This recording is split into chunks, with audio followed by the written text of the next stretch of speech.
सुनो भैया, यहाँ पर कोई जैन मंदिर या जैन भाई का घर है?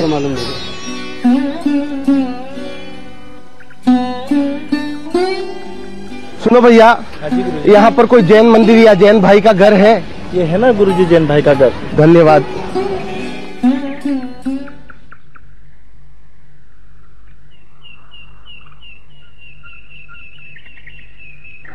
सुनो राजन। हाँ बोलिए। मैं एक धर्म गुरु जैन यति हूँ। तो आपके सेठ जी घर में है? हाँ वो घर में है, मगर वो साधु संतों से नहीं मिलते। मगर क्यों राजन? उन्हें उनसे नफरत है। फिर भी एक बार अगर आप मुझे मिलवा देते तो बड़ी कृपा होती। अगर आप जिद कर ही रहे हैं तो रुकिए, मैं पूछ कर आता हूँ। धन्यवाद। फिर क्या हुआ? फिर चमकागी। सेठ जी बाहर एक जैन संत खड़े हैं जो आपसे मिलना चाहते हैं। कह दो मैं घर में नहीं हूँ। लेकिन मैंने तो कह दिया आप भीतर ही है। क्यों खोपड़ी खराब करता है रे? चल।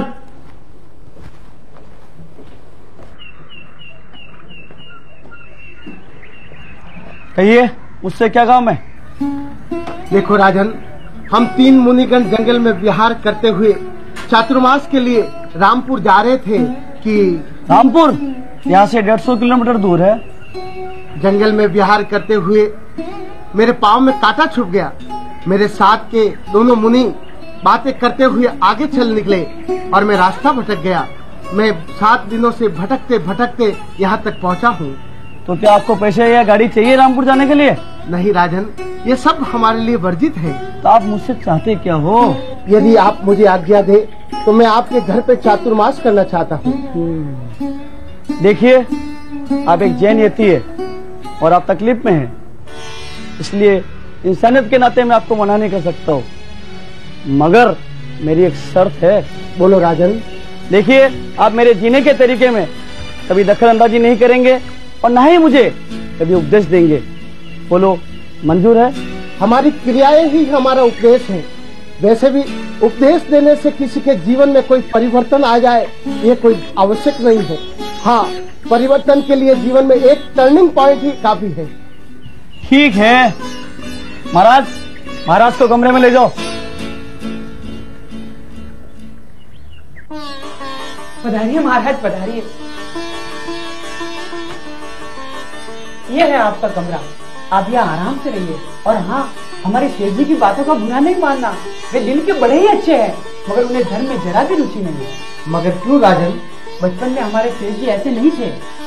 कई सालों पहले उनके माता पिता तीर्थ यात्रा कर लौट रहे थे कि उनकी कार दुर्घटनाग्रस्त होने से उनकी अकाल मृत्यु हो गई।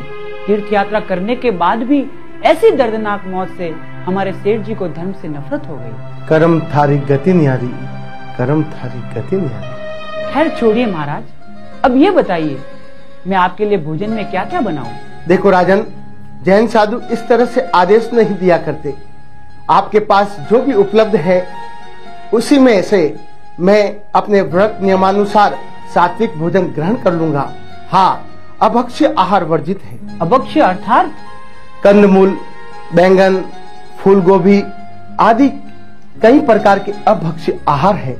दूसरे भी नियम है, मैं आपको शाम को समझाऊंगा। फिलहाल मैं अपनी क्रियाएं करना चाहता हूँ। जी महाराज, मेरी कोई जरूरत हो तो आप मुझे जरूर आवाज देना। धर्मलाल।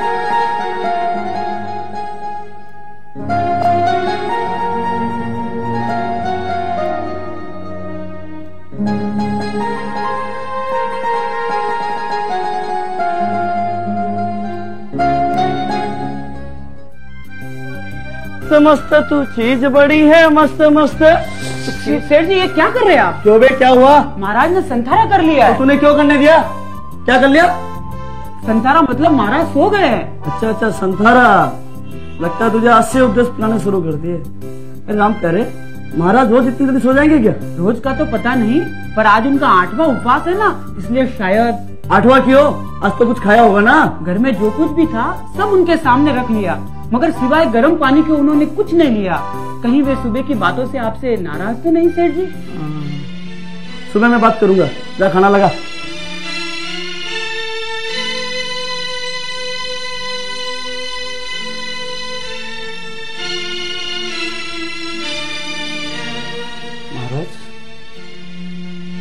महाराज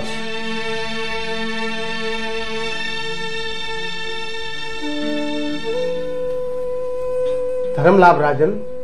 क्या बात है महाराज, कल से आपने कुछ खाया नहीं, नाराज हो गया?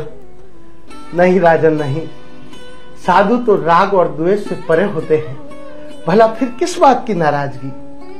रही बात गोचरी की, तो उसका कारण यह है कि मैंने आजीवन एकाष्ठा का नियम लिया है। उसमें भी गर्म पानी सहित 11 वस्तुओं में से ही मैं ग्रहण करता हूं, और 11 में से एक भी वस्तु यदि मुझे मिल जाए तो मैं एकाष्ठा कर लेता हूं, वरना उपवास। बस यही बात है। क्यों अपने ऊपर आप इतना जुल्म करते हो महाराज? जिसे आप जुल्म कहते हैं राजन, उसे हम संयम कहते हैं। मोक्ष सुख प्राप्त करने के लिए वितराग परमात्माओं द्वारा बताया यह सिद्ध व उत्तम मार्ग है। जो सुख संसार में था उसे तो आपने त्याग दिया, और जो सुख आपने देखा ही नहीं उसकी कल्पना में ही इतने सारे दुख उठा रहे हो। मेरी तो समझ के बाहर है ये सब। राजन, संसार के सारे सुख तो असल में दुख के मुखौटे हैं, मगर आप तो समझना ही नहीं चाहते हैं, इसलिए आपकी समझ से बाहर है। यदि आप समझना चाहें तो हर प्रश्न का उत्तर भी है। आप भूल जाइए कि मैं कभी व्रत नियम वगैरह लूंगा। मैं इन वैध बातों को नहीं मानता। कंदमूल मत खाओ, उपवास करो, ये सब फिजूल की बातें हैं। ये बातें कहीं और सुनने नहीं मिलती। आप नहीं मानेंगे क्योंकि आपकी आंखों पर तो अज्ञानता का पर्दा है। यदि विज्ञान ये सच साबित कर दे तो आप बिना किसी तर्क वितर्क करके आंखें मूंद कर इस बात को मान लेंगे, मगर केवल ज्ञानी भगवंतों के वचनों को आप रूढ़िवादी और ढकोसला करार देंगे। यदि डॉक्टर आपको कहे कि आलू मत खाइए, उससे गैस हो जाती है। यदि डॉक्टर आपको कहे कि मोटापा घटाने के लिए आप उबाला हुआ खाइए, घी और तेल का त्याग कर दीजिए, तो आप कर लेंगे, मगर वर्ष में 2 बार आप एम्बिल करने की जहमत नहीं उठाएंगे। यदि डॉक्टर आपको कहे कि सारी बीमारियों से बचने के लिए उबाला हुआ पानी पीजिए, तो आप पिएंगे, मगर जीव हिंसा से बचने के लिए आप ऐसा कर्म नहीं करेंगे। यदि डॉक्टर आपको कहे कि नंगे पांव मॉर्निंग वॉक के लिए जाइए, तो आप जाएंगे, मगर नंगे पांव किसी मंदिर में जाकर परमात्मा की पूजा करने का कष्ट नहीं करेंगे। यदि डॉक्टर आपको कहे कि शरीर की तंत्र क्रिया को आराम देने के लिए कुछ भी मत खाइए या थोड़ा कम खाइए, तो आप मान जाएंगे, मगर अपनी आत्मा के कल्याण के लिए एक एकाष्ठा या एक उपवास नहीं करेंगे। देखो राजन, जैन धर्म भी एक विज्ञान है। हमारे तीर्थंकरों ने किसी प्रयोगशाला में बैठकर माइक्रोस्कोप से परीक्षण नहीं किए, बल्कि उन्होंने स्वयं अपने पर प्रयोग किए, आत्म मंथन किया, चिंतन किया, और अपनी केवल ज्ञानी नजरों से शरीर, आत्मा और समाज को कुछ नया विषय दिया, कुछ नई बातें दी, जो आज जन जन के लिए कल्याणकारी साबित हो रही है। आज विदेशों में जैन तत्व ज्ञान में मौजूद फिजिक्स, ज्योग्राफी, एस्ट्रोनॉमी, बायोलॉजी व गणित आदि कई विषयों पर शोध करके विज्ञान ने कई बातें साबित भी कर ली है। कई विदेशी छात्र जैनोलॉजी पर पीएचडी की डिग्रियां लेने कतार में खड़े हैं, मगर आपने कितनी सहजता से कह दिया कि मैं इसे नहीं मानता, ये सब व्यर्थ है।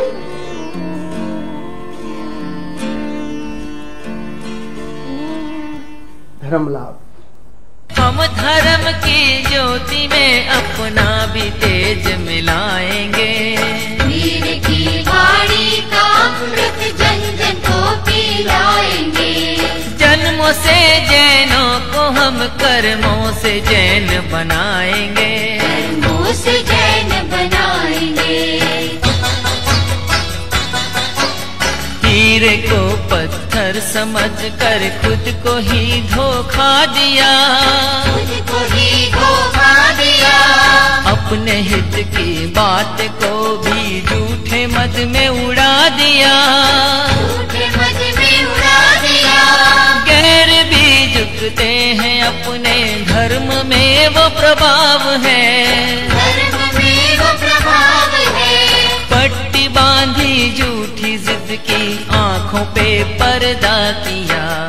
ऐसे भूले भटकों को हम आईना दिखलाएंगे। पीर की वाणी का अमृत जन जन को पिलाएंगे।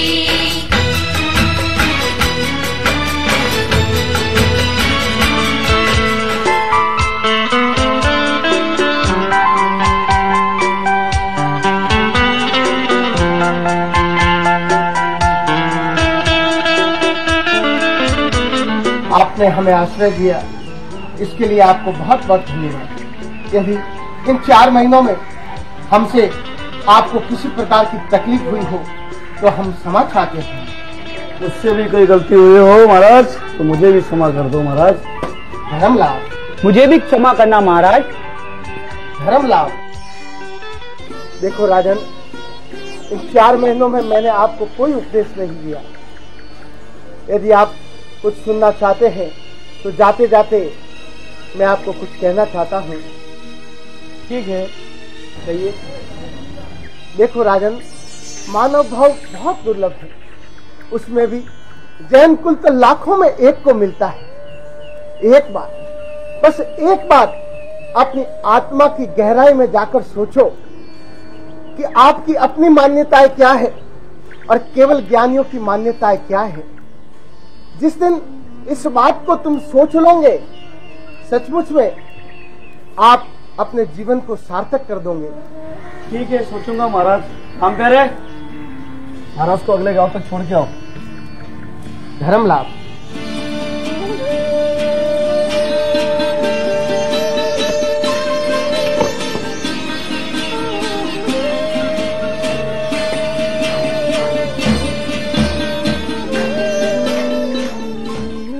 गुरुदेव, मैंने 4 महीने निस्वार्थ भाव से आपकी सेवा की है।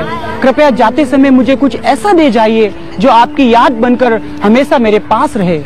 देखो राजन, हम तो संत हैं, हम तुम्हें क्या दे सकते हैं। हाँ, मैं तुम्हें या तो दीक्षा दे सकता हूँ या धर्मलाभ। बोलो तुम्हें क्या चाहिए। महाराज, दीक्षा तो मैं ले नहीं सकता, परंतु मुझे ऐसा धर्म लाभ ही दे दीजिए जिससे मेरा कल्याण हो जाए। अच्छा ठीक है, ये पकड़ो। देखो राजन, मैं तुम्हें ये धर्म मित्र देता हूँ। ये धर्म मित्र जन्मों जन्म तक तुम्हारा कल्याण करेगा, ये तुम्हें मुक्ति भी दिलाएगा, ये तुम्हारा हरदम साथ निभाएगा। परंतु इस धर्म मित्र का क्या तुम साथ निभा पाओगे या बीच में ही छोड़ दोगे।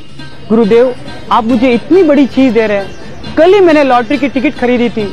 आपके चरणों की सौगंध गुरुदेव, अब मैं कभी लॉटरी की टिकट नहीं खरीदूंगा, बल्कि अपने पुरुषार्थ पर ही भरोसा करूंगा। धर्म लाभ, तुम्हारा कल्याण हो। अब मैं विहार करता हूँ। चैया चैया चैया चैया चल, चैया चैया चैया चैया, ये चैया चैया चैया चल। मेरी लॉटरी लग गई सेठ जी, मेरी लॉटरी लग गई, मेरी लॉटरी लग गई, मेरी लॉटरी लग गई, मेरी लॉटरी लग गई सेठ जी, मेरी लॉटरी लग गई, मेरी लॉटरी लग गई सेठ जी। पागल हो गया, क्यों चिल्ला रहा है? सेठ जी, मेरी लॉटरी लग गई, अब मैं करोड़पति बन गया। सच? मुझे तो विश्वास नहीं हो रहा है। मुझे भी विश्वास नहीं हो रहा, आश्चर्य हो रहा है। लगता है महाराज के मंत्र ने अपना प्रभाव दिखाई दिया। मंत्र का? अरे कौन से मंत्र का? महाराज ने जाते समय मुझे एक कल्याणकारी मंत्र दिया था, उसी का। महाराज को आश्रय मैंने दिया, खाने पीने आदि का इंतजाम मैंने किया, और मंत्र देगे वो तुझको। सुना कौन सा मंत्र वो?